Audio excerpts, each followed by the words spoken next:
I hope you are well by the grace of Almighty Allah. Through this critical situation, I am also fine. প্রিয় শিক্ষার্থী বন্ধুরা, তোমরা কেমন আছো? আশা করি খুব ভালো আছো। গত ক্লাসে আমি তোমাদের কাউ অর্থাৎ the cow and the frog, গরু এবং ব্যাঙের যে গল্পটি আছে সেই গল্পটি পড়েছি এবং তারপরের ক্লাসে আমরা পড়েছি তোমাদের বা আমরা পড়েছি কিছু প্রশ্ন এবং তার উত্তর। আশা করি তোমরা সেই প্রশ্নগুলো বুঝেছো এবং খাতায় লিখেছো। যদি তোমাদের কোনো সমস্যা থাকে তাহলে আমাকে দেখাও। কি কোন সমস্যা আছে তোমাদের? যদি সমস্যা না থাকে তাহলে আমরা চলে যাব পরবর্তী ক্লাসে। আমাদের পরবর্তী আলোচ্য বিষয় হচ্ছে Dear students, today's discussion topic is where is it? Unit number 29, lesson 1-2. Where is it? Where কোথায় is it? এটি। A. Listen and say. দেখো এবং বলো। আমরা এখানে কি দেখতে পাচ্ছি? Can you guess? তোমরা বলতে পারো কি দেখতে পাচ্ছি আমরা? Good. একটা ব্যাগ দেখতে পাচ্ছি, এখানে কয়েকটা ব্যাগের ফটো দেখতে পাচ্ছি, ছবি দেখতে পাচ্ছি এবং মনে হচ্ছে একটা বই, এ বুক, একটা বই।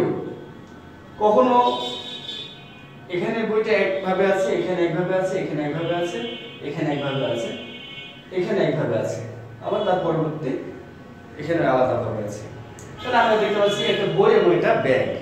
তাহলে আমরা দেখে নিব, আমরা শিখব বইটি কোথায় আছে, where is it, অর্থাৎ বইটি কোথায় আছে।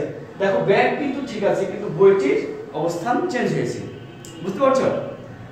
তাহলে আমরা একটু পড়ি। The book is in the bag. বইটি ব্যাগের মধ্যে আছে।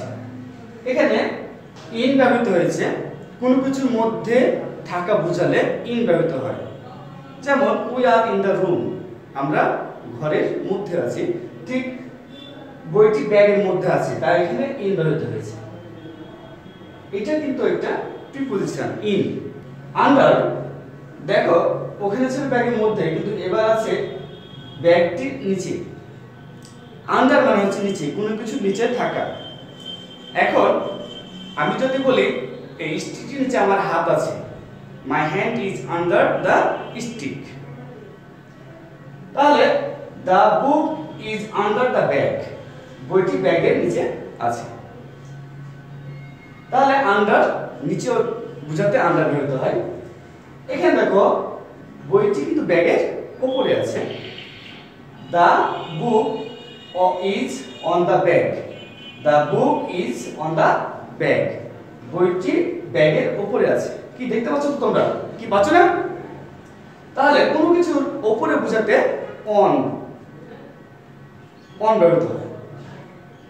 তারপরে এখানে দেখো ব্যাগের সামনে বইটি আছে, তাহলে আমরা ধরে নিচ্ছি ইন ফ্রন্ট অফ মানে সামনে, সম্মুখে বা সামনে।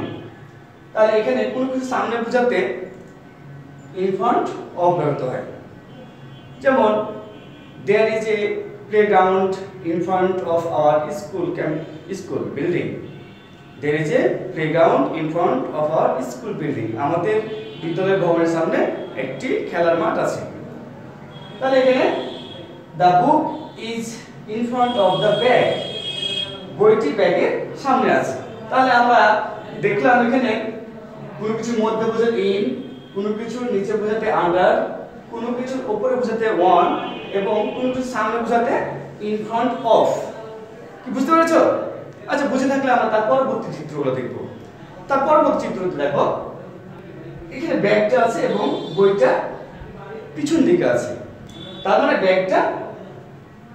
ব্যাগটার পিছনে বই আছে, বইটি আছে ব্যাগের পিছনে। তাহলে the book is behind the bag, the book is behind the bag, বইটি ব্যাগের পিছনে আছে। তাহলে আমরা যদি বলি কোনো কিছু পিছনে বোঝাতে বিহাইন্ড বসে, the screen is behind me, screen the monitor is behind me. মনিটরটা আমার পিছন দিকে আছে, পেছন দিকে আছে। তাহলে কোনো কিছু পেছনে বোঝাতে বিহাইন্ড বসে। তোমরা তার পরবর্তী চিত্র দেখতে পাচ্ছ, এখানে একটা বই আছে এবং দুই পাশে দুটো ব্যাগ আছে। তাহলে দুটো ব্যাগের মধ্যে বইটি আছে, তাই এখানে বিটুইন ব্যবহার হয়েছে। The book is between the bag. The book is between two bags. দুটি ব্যাগের মধ্যে আছে। তাহলে কোন কিছুর মধ্যে বোঝালে, দুটি জিনিসের মধ্যে বোঝালে বিটুইন। আর আমরা জানি এমন ব্যবহৃত হয়, অনেকের মধ্যে বোঝালে সেটা এমন ব্যবহৃত হয়। তোমরা এটা মনে রাখো যে বিটুইন দুজনের মধ্যে বোঝালে বিটুইন, আর অনেকের মধ্যে বোঝালে এমন বসে। তাহলে আমরা in, under, on, in front, behind, between এগুলো দিয়ে কি শিখলাম? অবস্থান শিখলাম। এখানে মধ্যে আছে, এখানে নিচে, এখানে উপরে, এখানে সামনে, এখানে পিছনে, আর এখানে দুটোর মধ্যে। তাহলে আমরা শিখে গেলাম কোথায় কি আছে। প্রিয় শিক্ষার্থীবৃন্দ, আমরা চলে যাব তার পরবর্তী বিষয়ে। Be look and say. দেখো এবং বলো। My dear students, be look and say. দেখো এবং বলো। এখানে the rat is rat. Rat মানে কি? ইঁদুর। Is dash the cats. বিড়াল দুটির কোথায় আছে? এই দুটো কোথায় আছে তোমরা বুঝতে পারছো? কে বলতে পারে? গুড, দুটো বিড়ালের মধ্যে আছে। তাহলে আমি একটু আগে বলেছি দুটি জিনিসের মধ্যে অবস্থান করা বোঝালে কি বসে? Very good, between. Between. The rat is between the cats. The rat is between the cats. এই দুটো বিড়ালের মধ্যে আছে। কি বুঝতে পারছো? Next, the bag is dash the door. ব্যাগটি এটা দরজা, ডোর। দেখো দরজার সামনে আছে। তাহলে আমরা জানি কোন কিছু সামনে বোঝাতে ইন ফ্রন্ট অফ বসে। The bag is in front of the door. তাহলে এখানে কি হলো? In front of.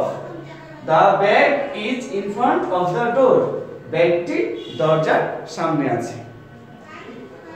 Next picture, the fish is dash the net. মাছ কোথায় আছে দেখো তো? এটা নেট। নেটের কি মধ্যে আছে না? অবভিয়াসলি নেটের মধ্যে আছে, জালের মধ্যে আছে। তাহলে কোনো কিছুর মধ্যে বোঝালে আমরা কি ব্যবহার করি? কি ব্যবহৃত হয়? In. Good. The fish is in the net. The fish is in the net. মাছটি জালের মধ্যে আছে। বুঝতে পারছো? কি আমার সাথে তোমাদের মিলছে? তোমার ধারণা মিলছে? তোমাদের ধারণা মিলছে তো? আচ্ছা, না মিললে মিলিয়ে দাও। এখানে একটা মেয়ে গাছের পেছন দিকে আছে। এটা বুঝতে পারছো? হ্যাঁ, পেছনে বোঝাতে বিহাইন্ড ব্যবহৃত হয়। The girl is behind the tree. মেয়েটি গাছের পেছন দিকে আছে। তাহলে এখানে কি হলো? বিহাইন্ড হলো। এখানে বিটুইন, এখানে ইন ফ্রন্ট অফ, এখানে ইন, এখানে বিহাইন্ড। তারপরে চিত্র দেখবো আমরা। The ant is on the igloo. On the igloo, যেহেতু এই ইগলোর উপরে কি আছে? পিঁপড়াটা আছে, তাই হলো অন হচ্ছে। দ্য এলিফ্যান্ট ইজ, এটা কি বলতো? কুইট, কাঁথা। কুইট মানে কি? কাঁথা। দ্য এলিফ্যান্ট, হাতিটি ইজ আছে কিসের নিচে? কাঁথার নিচে। তাহলে কোনো কিছু নিচে বোঝাতে কি ব্যবহৃত হয়? আন্ডার ব্যবহৃত হয়। Good, under. তাহলে the elephant is under the quilt. হাতিটি কাঁথার নিচে আছে। তাহলে প্রিয় শিক্ষার্থীবৃন্দ, তাহলে আমরা দেখলাম এখানে বিটুইন, এখানে ইন ফ্রন্ট অফ, এখানে ইন, এখানে বিহাইন্ড, এখানে ওয়ান, এখানে আন্ডার। তাহলে আমরা শিখে গেলাম বা এখন চিত্র দেখলাম বুঝতে পারবো কোনটা কিভাবে আছে অবস্থান বুঝতে পারবো। কি ধর পারবে তো? যদি পারো, see write the complete sentence, write লিখো দ্য কমপ্লিট সেন্টেন্স, সম্পূর্ণ বাক্যগুলো from activity B in your exercise book. তোমাদের খাতায় বি থেকে যেগুলো পড়লাম সেগুলো অবশ্যই লিখবে, সম্পূর্ণ সেন্টেন্স লিখবে। আমি আগামী দিন দেখতে চাই তোমরা আমাকে এগুলো সম্পূর্ণ সেন্টেন্স লিখে দেখাবে। তাহলে তোমাদের বাড়ির কাজ কি হচ্ছে, এই সেন্টেন্সগুলো সম্পূর্ণ করে লিখে দেখাবে। I hope you understand it better. Next class we will meet each other. Thank you very much. Assalamu alaikum wa rahmatullah.